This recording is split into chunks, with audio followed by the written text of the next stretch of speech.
കോഴിക്കോട് നമ്മുടെ എന്താ പറയുന്നത് വളരെയധികം ഒരുപാട് ആൾക്കാർ ഒഴുകിയെത്തുന്ന സ്ഥലമാണ്.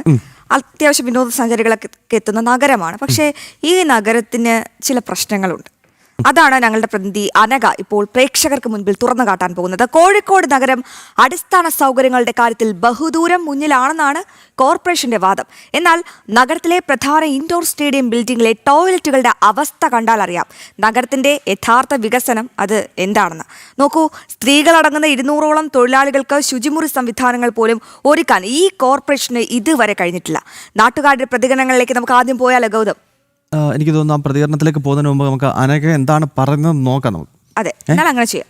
അനഘയിലേക്ക് ഒന്ന് പോയിട്ട് വരാം. അതെ അനഘ, ഇതിപ്പോൾ ഒരു പുതിയ സംഭവമല്ല, നമുക്കറിയാം ഇതൊക്കെയാണ് അവസ്ഥയെന്നത്. എങ്കിലും ഈ കോർപ്പറേഷന്റെ തള്ള് ഇങ്ങനെ അങ്ങ് എല്ലാം ചെയ്തു എന്നാണല്ലോ. പിന്നെ അവിടെ നിന്നൊരു മന്ത്രി ഉണ്ടല്ലോ, ഫ്ലെക്സ് മന്ത്രി, എന്ത് ചെയ്തു കഴിഞ്ഞാലും ഫ്ലെക്സ് അടിക്കുന്നത്. അപ്പോൾ ഇവരൊക്കെ ആ ജില്ലയിൽ ഉണ്ടായിട്ടും അവിടെ ഒന്നും സംഭവിച്ചില്ല. അപ്പോൾ അതല്ലേ അനഘ പറയാൻ പോകുന്നത്? പറയൂ.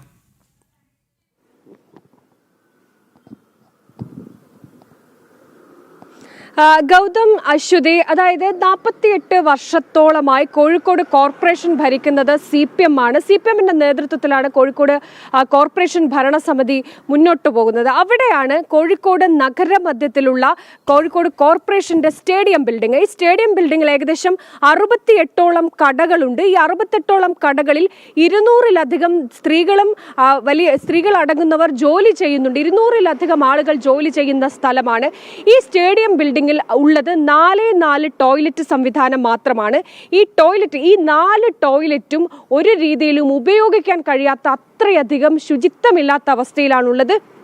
നമ്മൾ കൃത്യമായി അവിടെ പോയിരുന്നു. ആ സമയത്ത് ഒരു ലൈറ്റ് പോലും, ഒരു വെളിച്ചം പോലും ഉറപ്പാക്കാൻ കോഴിക്കോട് കോർപ്പറേഷന് കഴിഞ്ഞിട്ടില്ല എന്നുള്ളതാണ് ഏറ്റവും സങ്കടകരമായിട്ടുള്ള സാഹചര്യത്തിലൂടെയാണ് പോകുന്നത്. ഒരു മനുഷ്യന്റെ അടിസ്ഥാന ആവശ്യങ്ങളിൽ ഒന്നാണ് ഈ കാര്യങ്ങൾ. അതുപോലും തങ്ങൾക്ക് നിറവേറ്റാൻ കഴിയുന്നില്ല എന്നാണ് അവിടെയുള്ള 200-ലധികം തൊഴിലാളികൾ ഒരേ സ്വരത്തിൽ പറയുന്നത്. പ്രത്യേകിച്ച് സ്ത്രീകളാണ്, നഗരമധ്യത്തിലാണ്, മറ്റിടങ്ങളിലേക്ക് പോകാനുള്ള സംവിധാനങ്ങളില്ല എന്നുള്ളതാണ്. അവിടെ നമ്മൾ പോയ സമയത്ത് ഈ കുറ്റി പൊട്ടിയിട്ടുള്ള വാതിലുകളും അതുപോലെ തന്നെ മദ്യക്കുപ്പികളും വെളിച്ചമില്ലാത്ത ടോയ്ലറ്റുകൾ, എന്തിന് വെള്ളം പോലും ഇല്ലാത്ത ടോയ്ലറ്റുകളാണ് ഇന്നലെ സ്റ്റേഡിയം ബിൽഡിങ്ങിൽ നമ്മൾ കണ്ടത്. ഇങ്ങനെ 4 ടോയ്ലറ്റും ഒരേ സ്ഥിതിയിലാണ് എന്നുള്ളതാണ്. അത് പലതവണ കോഴിക്കോട് കോർപ്പറേഷനിൽ കൃത്യമായി ഈ കാര്യം ബോധ്യപ്പെടുത്തിയതാണ് അവിടെയുള്ള തൊഴിലാളികൾ. പക്ഷേ ആ ഘട്ടത്തിൽ പോലും അതിനൊരു നടപടിയെടുക്കാൻ കോഴിക്കോട് കോർപ്പറേഷൻ തയ്യാറാകുന്നില്ല എന്നുള്ളതാണ്. ഈ സാഹചര്യത്തിലാണ് അവിടെയുള്ള തൊഴിലാളികളുടെ നേതൃത്വത്തിൽ തന്നെ ഈ ശുചിമുറികൾ വൃത്തിയാകുന്നതിലേക്കൊക്കെ തന്നെ കടക്കുകയും ചെയ്തിട്ടുള്ളത്. പക്ഷെ വീണ്ടും അത്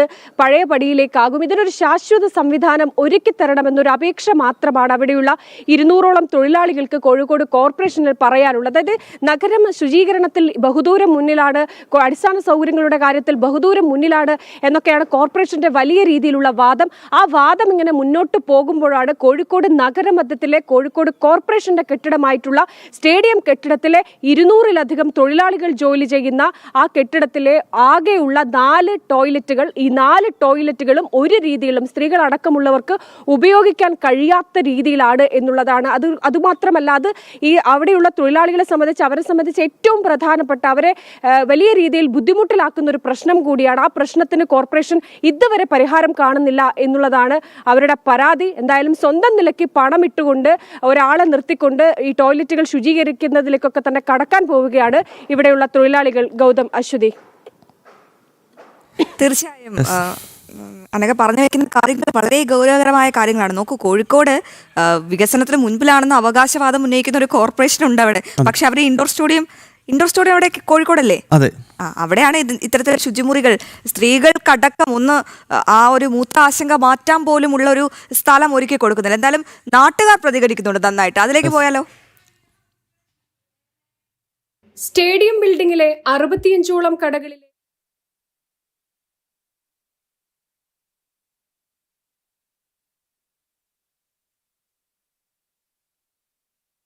ഉൾപ്പെടെയുള്ളവരുടെ ഏക ആശ്രയം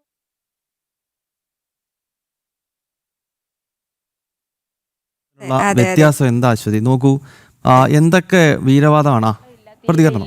പൈപ്പ് ഒന്നും വർക്കിംഗ് അല്ല. ഞങ്ങൾ പിന്നെ വെള്ളം ഉള്ളപ്പം തന്നെ വേറെ ഡ്രമ്മൊക്കെ വെച്ചിട്ട് പിടിച്ചു വെക്കുകയാണ്. അല്ലാണ്ട് വെള്ളം ഒട്ടും ഉണ്ടാവില്ല. പൈപ്പാണെങ്കിൽ ഞങ്ങൾക്ക് പൊട്ടിക്കിടക്കുന്നതും ഒക്കെയാണ്. പൈപ്പ് ഞങ്ങൾ മാറ്റി നോക്കി, പക്ഷേ അതൊന്നും വർക്ക് ചെയ്യുന്നില്ല. ഇപ്പം ലൈറ്റും ഇല്ല, ഭയങ്കര ഇരുട്ടാണ് ഒന്നാമതേ അതിൻ്റെ ഉള്ളിൽ. രാത്രി ആകുമ്പോഴത്തേക്ക് നമുക്കൊന്ന് പകൽ തന്നെ പോകാൻ പറ്റുന്നില്ല. അതെപ്പോഴും ടോയ്ലറ്റ് ആണെങ്കിൽ ബ്ലോക്കായി പോവുകയാണ്. നമ്മൾ തന്നെ വേറെ ആളെ വിളിച്ച് അത് വൃത്തിയാക്കി എല്ലാവരും കൂടെ പൈസ എടുത്ത് ചെയ്യിക്കുകയാണ് ചെയ്യുന്നത്.